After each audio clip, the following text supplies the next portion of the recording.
Good afternoon, everyone. Welcome to this very lively afternoon in the UN building. I feel so many women around. It's beautiful.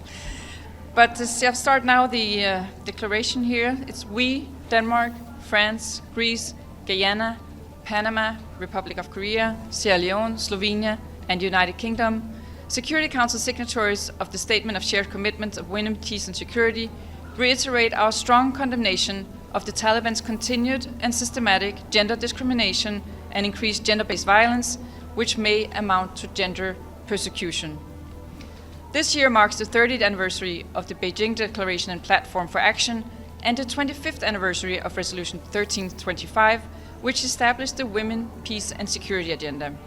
In keeping with the 10 UN Security Council resolutions on women, peace and security, member states have long pledged to uphold all women's rights as human rights and women's participation in all efforts to maintain peace and security. Yet today, the women and girls of Afghanistan are erased from public life and their voices are silenced. The Taliban has issued more than 80 decrees and directives specifically targeting the autonomy, rights and daily lives of women and girls.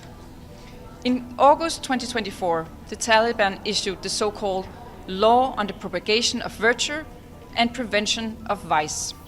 In December 2024, the Taliban suspended women and girls' access to education in both private and public medical institutions. This came on the heels of the Taliban's decision banning women from working for the United Nations and non-governmental organizations in Afghanistan, and severe restrictions on women's freedom of movement and freedom of expression.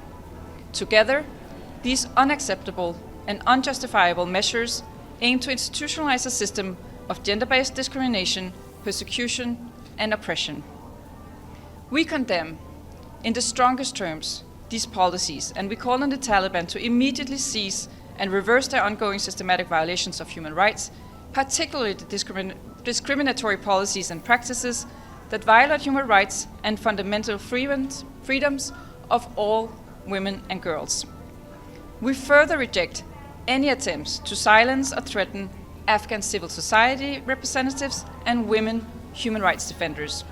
The Taliban must respect Afghanistan's international obligations and commitments, including the Convention of the Elimination of All Forms of Discrimination against Women. We welcome steps to hold the Taliban accountable for the widespread and institutionalized violations of women's and girls' human rights. We note, among other initiatives, the application of the International Criminal Court prosecutor for arrest warrants against 2 senior Taliban leaders and a commitment to pursue accountability for gender-based crimes, including gender persecution. The Security Council has made clear, including through resolutions 2593 and 2681, that full, equal, meaningful and safe participation of all Afghan women and girls in all spheres of life is essential to peace, stability and prosperity in Afghanistan. We call for their full participation in Afghanistan's future and long-term development and in all efforts for the maintenance of promotion of peace and security. This also goes for all diplomatic efforts such as the UN-led Doha process and the recently established working groups and the Central Asian Women's Leaders Caucus. We reaffirm our support for the continuous presence of the United Nations Assistance Mission in Afghanistan and other UN agencies, funds and programs across Afghanistan in support of the Afghan people, including women and girls. We underline that all member states and UN agencies, including UNAMA, must work to promote a coherent approach to upholding and advocating for women's and girls' rights in Afghanistan. We further express our support for renewing UNAMA's mandate in full. With this, the joint statement has concluded. I'll give the Security Council members a moment to leave the stakeout area.